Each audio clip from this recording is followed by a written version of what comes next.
أعوذ بالله من الشيطان الرجيم. بسم الله الرحمن الرحيم. الحمد لله رب العالمين الرحمن الرحيم مالك يوم الدين. إياك نعبد وإياك نستعين. اهدنا الصراط المستقيم صراط الذين أنعمت عليهم غير المغضوب عليهم ولا الضالين.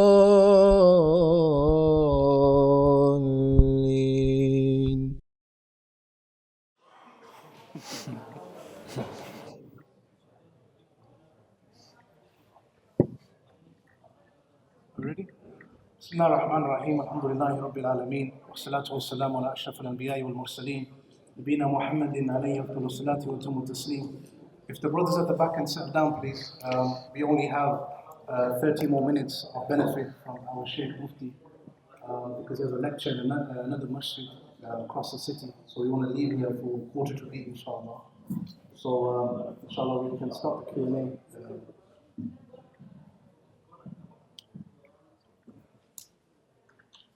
فيقول especially تفضل.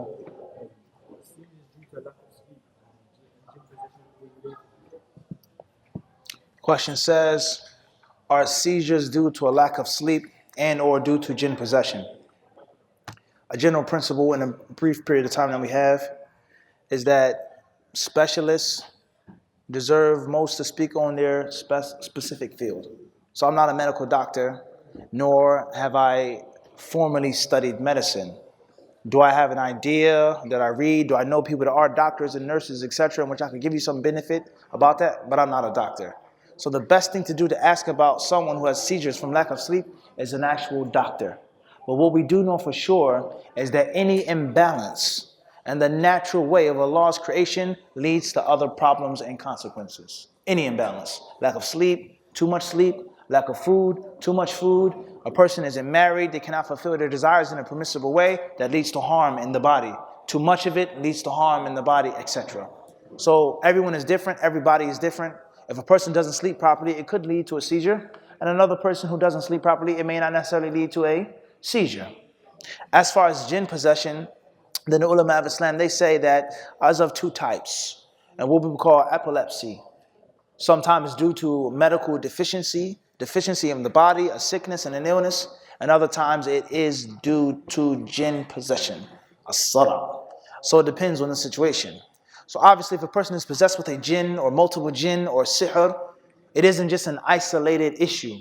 There's going to be a list of symptoms that a person can know and realize that it isn't something natural, but it's actual something supernatural, whether it be your dreams, nightmares, and the list goes on. So it depends on the person. And Allah knows best. Alaikum salam wa rahmatullah.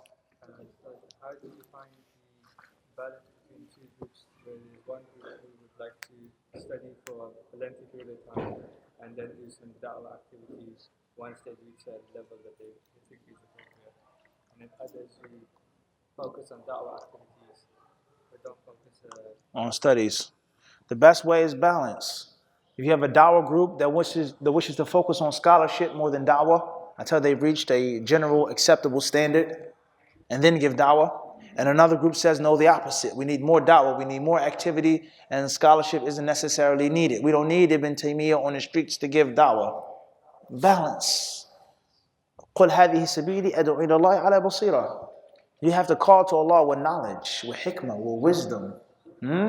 And at the same time, that person who says that you don't need Ibn Taymiyyah walking down the street giving da'wah to non-Muslims, to Muslims drinking and smoking and not wearing hijab, they're also right. But shaitan does not care how you go to the fire of hell. إِنَّمَا يَدْعُو حِزْبَهُ لِيَكُونَ مِنْ أَصْحَابِ السَّعِيرِ. He doesn't care which side of extremism you're on. You're not giving da'wah because ilm, learning. He doesn't care as long as you're not giving da'wah. Nor does he care if you give dawah and you have ignorance and you make a mistake and you speak about Allah without the proper knowledge. He does not care. He only calls. إِنَّمَا يَدْعُو حِزْبَهُ. The only reason that he wants you and calls you is to be in the fire of hell with him. So the shaitan cares not what you call yourself. The shaitan cares not about your mistake or your error, as long as it is bringing you to the fire. So balance. There's no dawah without knowledge. And what's the purpose of knowledge without dawah? And Allah knows best. Tafadhal, akhi. Sometimes we go out to the gym or something, but there's music there, or there's like free mixing. What do you do in the situation? What do you do in a situation when you go to the gym and there's music and there's free mixing? Don't go to the gym. It's just that simple. If there's a problem in music, a problem in free mixing, and other issues as well, don't go. There's nothing wrong with physical activity in Islam. Allah Azza wa Jal, He loves the strong believer, spiritually strong, first and foremost. Mentally strong, secondly, and also physically strong for the cause of Allah subhanahu wa ta'ala. There's nothing wrong with working out, running, being in shape, avoiding obesity, avoiding sicknesses and illness. That's all from Islam. But there are other alternatives. If you have to sacrifice a bit of comfort or sacrifice some modern machines and technology and just suffice yourselves with a few basic things, and instead of listening to music and looking at women and men and homosexuals, etc., then that is what you should do. And at the same time, the Muslims, they should strive and they should work hard to make a halal gym, in which there isn't free mixing, there isn't the music, there isn't the impermissible things, the glorifying of one's body and wearing tight clothes. And you don't need a million things, a treadmill, a bench press, a few things here, a few things there, and there are natural ways of staying in shape. And the last piece of advice is there's nothing wrong with being physically strong. There's nothing wrong with that. I want strong brothers around me. There's no doubt about that. I don't want weak brothers around me. There's nothing wrong with it. However, the concept of bodybuilding and taking steroids and eating this and drinking this and looking like this and wearing this tight, that's problematic, and that is a culture. The gym is much more than just physical exercise. It's a culture, and it has a deeply rooted history. Read the history of modern civilization and where athleticism and marathons and Olympics, where it comes from. And as a Muslim, you will be utterly disgusted. So you take it, of course, with a balance, being strong, being fit. You can't walk up the steps without passing out and panting. That's not a good thing. But it doesn't mean that you have to spend hours and hours and hours taking pills, taking steroids, and trying to look like someone and wearing tight clothes and being cocky and arrogant. Because that is the culture of bodybuilding and in the gym on that level of extreme. And Allah knows best.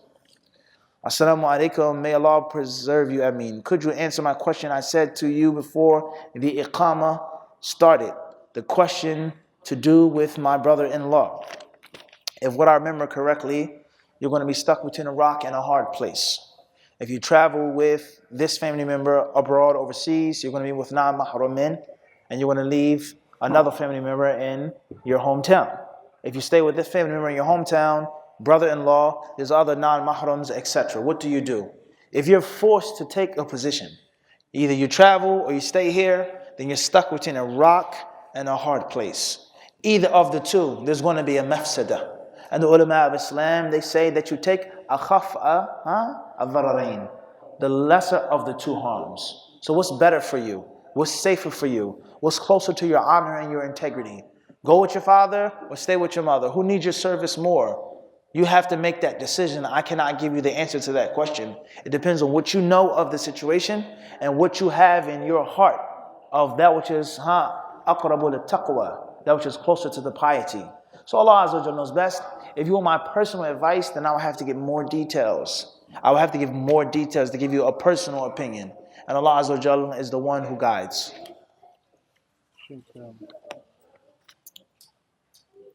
Would you recommend doing a nikah and moving in with a spouse at a later date? Anonymous. It depends on the situation. One of the most important principles of the Sharia is flexibility. The Sharia is flexible, it's elastic, it's never rigid, it's never stuck. Sometimes do this, other times do that, as long as the conditions and the pillars are not violated. As long as the shurut are there, the arkan are there, and the mawani', the inhibitors aren't there. So to get married, there are shurut, prerequisites. To get married, there has to be arkan, pillars. And to get married, there cannot be mawani', things which will prohibit a man and a woman joining in marriage. As long as they are there, and as long as those aren't there, in person, on the phone, overseas, different race, younger, older, married, virgin, children, etc. The Sharia is flexible, and it depends on the person, and it depends on the situation. So there may be a time which you get married and it's inappropriate to move in. There may be a time you get married and your wife lives in another country. There may be a time in which you get married and the woman has a house, etc. There is no one rule to these issues. The Sharia is flexible, and that which is flexible, it is universal. It is suitable for different times, different places, different ages, different races, different classes of people. That which is rigid and solid and stiff, eventually when a strong enough wind comes, it will snap. And that is not the way of the Sharia. So it all depends on what's best. The Sunnah, the orthodox conventional method, get married, do the walima, consummate the marriage, be with each other. That's the conventional way. But conventional way is not always that which is feasible. And Allah Azza wa Jalla surely knows best. Barakallahu fikum. If a person's a traveler and they go to, for example, they join the Jama'ah, or for example, Salat al-Dhuhr, and a traveler is meant to pray 2 rak'ahs. Like if they were to catch the Imam And the last 2 rak'ah. or on the last rak'ah, do they pray 2 or do they carry on? Clear. The question says a person is traveling. And obviously, if it's a prayer that has 4 units, they're supposed to, whether it's obligatory or recommended, to make 2 units. So you go to the Jama'ah and the Imam is a resident. You come in on the 3rd rak'ah, meaning that you missed the 1st and the 2nd. Do you just make 2 rak'ah when the Imam gives the salam, or do you make 2 additional rak'ah? The safest thing to do is to make 2 additional rak'ah. That's the safest thing to do. And that is because you joint the prayer with the intention of following an Imam who is a resident. You joint the prayer with the intention of following a muqim. And a muqim makes 4 and not 2. So that's the safest thing to do. It doesn't necessarily mean that that's the strongest view or the only view. Some may say is that since you missed 2 rak'ah, you're only to make 2 rak'ah. That which is upon you is to make 2 rak'ah, and you caught 2 rak'ah, and you made a final tashahhud. But that's not the safest thing to do. Avoid the khilaf and make the additional 2 rak'ah. And Allah knows best. You talked about the subjects and looking possible within yourself. How can one improve from that and take the bad characteristics and turn it into something positive? Or delete the bad characteristics? About self-criticism, you said? Right. Self-criticism is a necessity. And self-criticism is the mark of the master. The mark of the master is never to be complacent and never to get laid back. He scores 50 points and he says, I have to practice harder, I have to work harder, I have to do better. He's always looking for perfection, striving for perfection. And the moment you become complacent is when the shaitan creeps up on you. And pride can creep up on you. And conceit can creep up on you.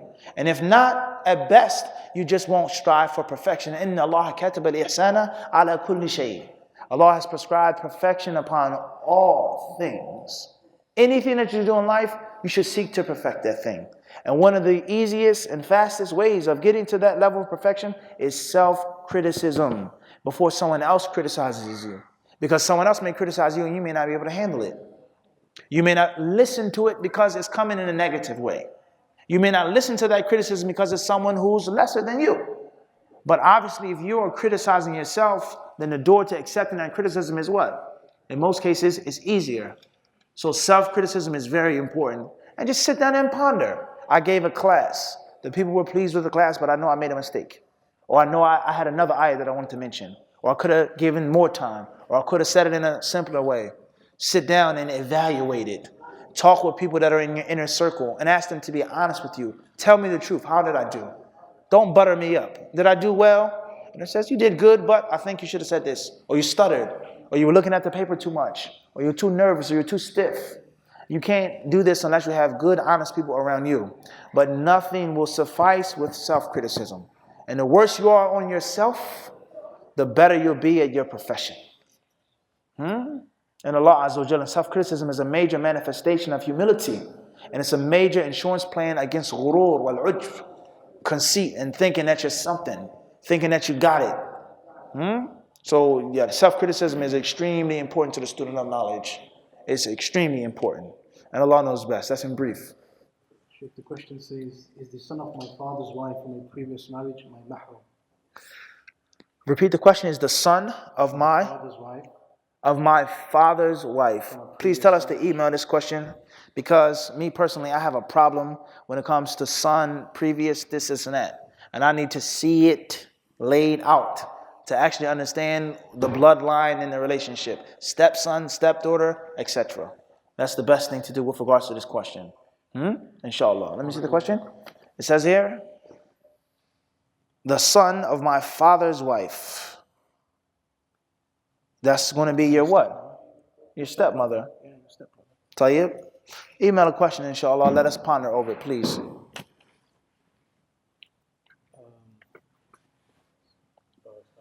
Alaikum salam wa rahmatullah. For work, I travel often outside of my town. And during the winter, the time for Salah, they're very close to each other. Because I travel with big work, do I still have the concession of shortening? Question says, I travel outside. The times are often very short and very close together. Do I still have the concession, the rukhsa, to combine the salah? The ulama of Islam, they say it is permissible to combine the salah as long as you are a traveler. No matter if you do it every day, even if you do it in the month of Ramadan. And Allah knows best. Sheikh, barakallahu feekum, the question says, what's the ruling regarding the one who is a Muslim, however their family is not a Muslim, and they leave for them their wealth in the inheritance after they pass away? Tayyib, a non-Muslim and a Muslim sharing inheritance. I think that we have to make a difference between inheritance and a will or an estate. The ulama of Islam in general, they say that there are similarities and parallels between the two, and there are differences between the two. Irth is one thing. Al-wasiyah is another thing. So you can leave in your will money and wealth to someone who originally isn't an heir, someone who isn't necessarily a blood relative, and a specific amount, a third, and some of the ulama say even more than a third, bi-idhn al-waratha, as long as it's with the permission of the heirs. So if your non-Muslim parents leave you money, or a relative and they leave you money in a will and an estate, it's not necessarily the same as actual irth shar'i, the legitimate legislative rules of inheritance, in which the wealth is left behind and it is split up and divided. So, for hypothetical reasons, let's say you have a mother or a father and they're very wealthy, and you know that they're wealthy. You have a good relationship with them. And your mother says, son, when I go, I want you to have this house. When I go, I want you to have these cars. I want you to have this business. And you know that the Prophet ﷺ forbade this. A Muslim is not to inherit a kafir is not to inherit from a Muslim. And you told them, put it in a will, write it down and make it a legal statement, which is not actual inheritance. Perhaps, لَعَلَّ هَذَا مَخْرَجْ مِنَ الْمَخَارِجِ. Maybe that's a way out of this problem. However, there's a difference between secular and nominal living, and with regards to the actual legislative way of wealth being dispersed and disseminated. Sometimes there are parallels, and sometimes there are things which are inconsistent. Everyone understand this? That's the best advice I would give, and Allah knows best. Barakallahu feekum. Fadal. Questioner asks, is there any specific hadith for a woman being out after Maghrib, and is it prohibited? Is there any specific hadith for a woman being out after Maghrib and isn't prohibited? The authentic hadith teach us that it's permissible for a woman to leave her house, to come to the masjid, or to do whatever she needs to do, as long as it's done with respectable conditions. Respectable conditions. Whether it is to the masjid or any other place. From those conditions is that it's with the idhn, the permission of her husband or her guardian. From those conditions that she's wearing the proper attire. From those conditions that she does not perfume herself. Rather, the hadith says إذا شهدت إحداكن العشاء الآخرة أو إذا شهدت معنا إحداكن العشاء الآخرة فلا تمس طيبا أو كما قال عليه الصلاة والسلام. When one of you comes to the masjid for the Isha prayer, do not put on perfume. So the hadith clearly affirms a woman coming to the masjid after dark, as long as she isn't wearing perfume. As far as a woman cannot leave her house after Maghrib, it's haram to be outside at night, I don't know where this comes from. An authentic or weak hadith I haven't come across. What's important is the conditions and safety. You may live in a place in which is dangerous in the daytime, and you may live in a place in which is safe at night. Allah knows best. Wa fikum. Ameen. The question is the following one. Is it permissible to take knowledge that is not aqidah from Ahlul Qibla? For example, learning luqat Clear. or hadith. Crystal clear. Tight. Before we go forward, with regards to this question or any other question that doesn't get answered, or question needs further detail, and a person has to mention specific details, or you want to keep it private, then make sure that you email us, inshallah ta'ala, at the website. If your question does not get answered tonight, or you have a personal issue, or you need to give further details to help us conceptualize the question, please email us at muftihadith@gmail.com. As far as the question of our brother, may Allah bless him, is it permissible to learn ilm other than Aqidah from Ahlul Qibla? From Ahlul Qibla, and perhaps it means Yani Ahlul Bid'ah or Ahlul Mukhalafat, the people who have innovations, the people who make mistakes. Okay? Jazakallah khairan for the important question. And the advice of my job is to first give you instruction, and that is that you have to empty your cup. You have to do what? Empty the cup. You have to get rid of pre-assumptions, things that you previously heard or you think. Unlearn what you've previously learned. Is it permissible to take knowledge from Ahl al-Qibla? Aqidah, fiqh, lugha? Because at the end of the day, even though there's a difference between aqidah and hadith and fiqh, it's still learning and studying. And it's natural for your heart to be inclined towards your teacher. Whether he's teaching you aqidah, is Allah above the throne or not? Or whether he's teaching you mas'al al-khuffain. Period. So is it permissible to take knowledge from someone who is an innovator? Or someone who's upon innovation? Or at least someone who has mistakes and errors and they're not the best teacher? Is it permissible? Type. That's clear. The answer is, in brief, is that it depends on what the knowledge is, how necessary and mandatory the knowledge is. It depends on the knowledge seeker. What do you know previously?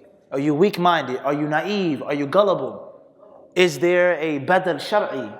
Is there a substitute, someone else that's better than him, or at least equal to him, that doesn't have these problems, Ahlul Qibla, these issues? It depends. Where are you and what is the knowledge that you're seeking? So you may learn Aqidah with someone who's Ahlul Qibla, quote unquote, and you've learned Aqidah thoroughly. But you may learn from this person to refute someone else. Or you may learn Aqidah with this person because you need to know other dimensions of Aqidah, etc. Or in a university. In a university, Shaykh Abdul Muhsin Abbas was asked this question several times, and this when I was young, before Allah had opened up my eyes and saved me from many things of misguidance. He says, what's the rule of studying Azhar Sharif? Is it permissible to study Azhar Sharif, etc.? Shaykh Abdul Muhsin Hafidhullah, he would say, yes, it's permissible. The virtue of getting a degree and the importance of having a degree and going back to mu'assasat ilmiya, knowledge-based institutions and working professionally. And he says, when they ask you the question about Allah's sifat, or qadr, or iman, or kasb, or any other mukhalafa, he says, هذا قول أهل السنة وهذا قول الأشاعرة. And you don't have to give your opinion, give the information. So the point is, it depends on who the student is. It depends on what the mistake is. It depends on what the issue is. And it depends on, do you have another resource or not? We're clear on that. At the end of the day, the general rule is that your teacher should be the best person in all aspects, like we learned from Sheikh Bakr, rahimahullah. He should be on the sunnah. He should be knowledgeable. He should be pious. He should be righteous. He should be certified, etc. That's the asl. The asl of a teacher, it should be someone who's trustworthy all around the board. However, the asl isn't always what's in real life. So you may find a teacher who doesn't have good akhlaq. Doesn't mean you can't study with him. You may find a teacher who isn't the most certified. Doesn't mean that you cannot study with him. And you may have a teacher that has bid'ah with him or mistakes with him. And it doesn't necessarily mean that you cannot study with him. But not for everybody. Only certain students, certain types of knowledge, and certain situations. As we have said before, those who say that there is no interaction with Ahlul Bid'ah, that's wrong. And the books of Hadith clearly prove that that's wrong. And those who say that we should have total interaction with Ahlul Bid'ah and sit with them, enjoy with them, and so on and so forth, that's also wrong. And the books of Hadith and the books of the Salaf prove that that's wrong. There is a balance in the middle. The last piece of advice is to be careful and to be cautious of calling people Ahlul Bid'ah. Because oftentimes there isn't actually a bid'ah, let alone bid'ah innovations. Oftentimes there's jealousy and envy. Oftentimes there is a mistake, but the mistake does not necessitate bid'ah. and oftentimes is ijtihad. You say it's bid'ah, he has his proofs, evidences, his man sabaqahu, those who preceded him in his issue. And just because you differ with him, you say ahlul bid'ah. That's dangerous. And that is a poisonous cancer to the dawah of the sunnah and learning and studying, a poisonous cancer that has destroyed many people and will continue to destroy many people. Al-Muhim is that it isn't a black and white issue, even though there's a default rule, as we just explained. And Allah knows best. Yes, up to you. Right, we stop here then, inshallah, because we've got a lecture now at Green Lane. Jazakallah khairan. Barakallahu feekum. Allah Azza wa Jal surely knows best. Brothers, if you didn't get your question answered, please email us, inshallah ta'ala. Shukran.